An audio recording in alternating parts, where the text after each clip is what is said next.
A gente atua em 2 estados, né, sul de Minas e leste paulista, pegando 19 municípios. Então a extensão do Rio do Peixe e do Rio Camanducaia, que as 2 bacias que a Copaíba atua, é uma extensão muito grande, né? Então até a gente conseguir recuperar as 2 margens do Rio do Peixe e do Rio Camanducaia, é um sonho que a gente espera um dia conseguir.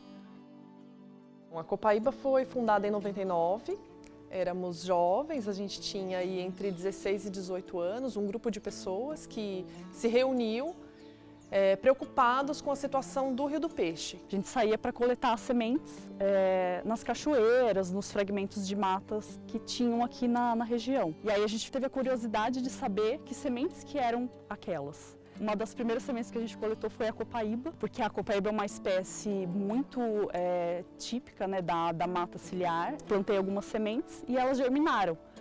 E aí foi quando a gente começou. O que a gente vai fazer agora com essas mudas que foram produzidas? Aí a gente conversando com esse biólogo, com esse professor, o Gerson, ele falou, vamos plantar na margem do Rio do Peixe.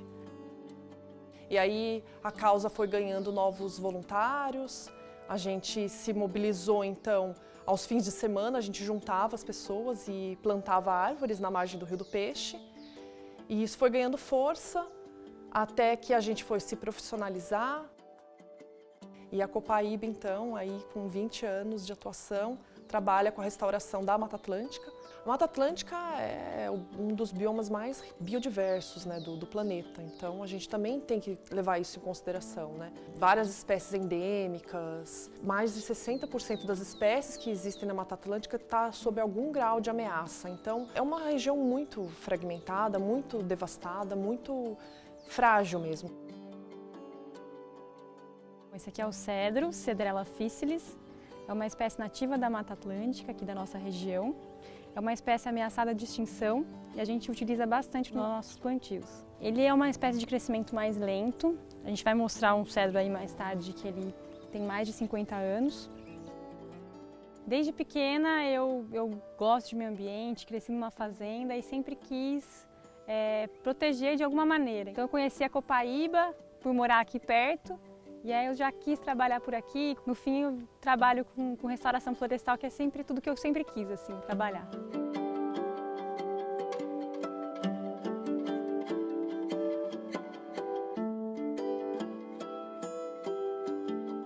Faz 3 anos e 4 meses que eu tô. E eu adoro trabalhar aqui.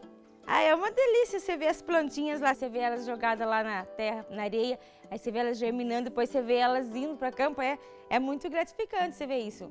A Copaíba teve sempre na equipe muitas mulheres. O trabalho que a gente tem aqui, né, tanto para os técnicos quanto para os viveristas, poderia ser exercido por homem ou por mulher.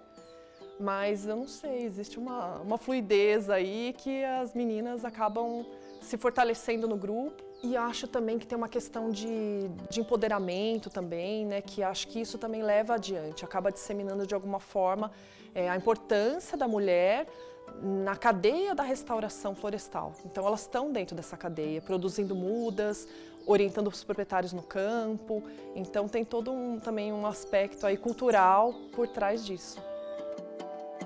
A restauração florestal, ela visa trazer a vida para a área, né? Então, um proprietário parceiro que restaura a sua área, restaura a sua nascente, sua beira de rio, ele está protegendo essa área, que é super importante para a conservação de água.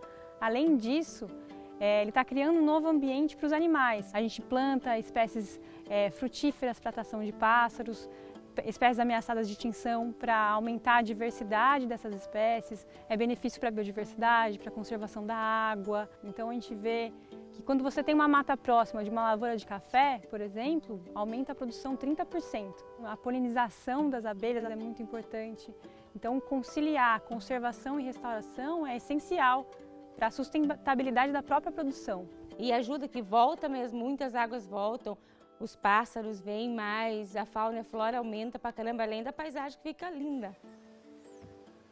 A gente já plantou cerca de 600 mil mudas. Essas 600 mil mudas foram plantadas em 430 hectares.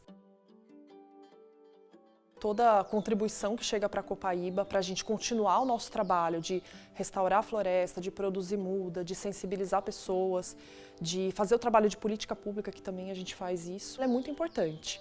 Então hoje a gente conta com o apoio da Trination, que é uma parceria que a gente tem, onde entra o recurso para a instituição para que a gente possa plantar essas árvores. A Trination, ela tem uma plataforma que é bacana, que a pessoa que compra a muda, ela pode escolher as espécies que ela tem interesse, que transformem numa árvore. Então aí a gente tem uma lista, a gente trabalha com de 100 a 130 espécies, e aí nessa listagem ele escolhe a espécie que ele quer plantar, e aí a gente pega aqui do viveiro e leva para campo para ela se transformar numa árvore.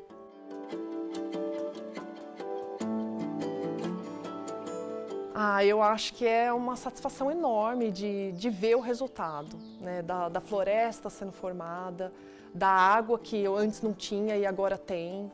Quando a gente visita uma propriedade que a gente restaurou e vê a fauna voltando, então assim, é muito enriquecedor, assim, não tem palavras para explicar, né? Nós fazemos parte da natureza, né? Nós estamos dentro, inseridos na natureza, e não a natureza e o ser humano à parte. Então, é um desafio muito grande e eu acho que futuramente as pessoas têm a tendência de começar a ver isso, né? A importância realmente da natureza e o quanto ela fortalece e a gente precisa, né?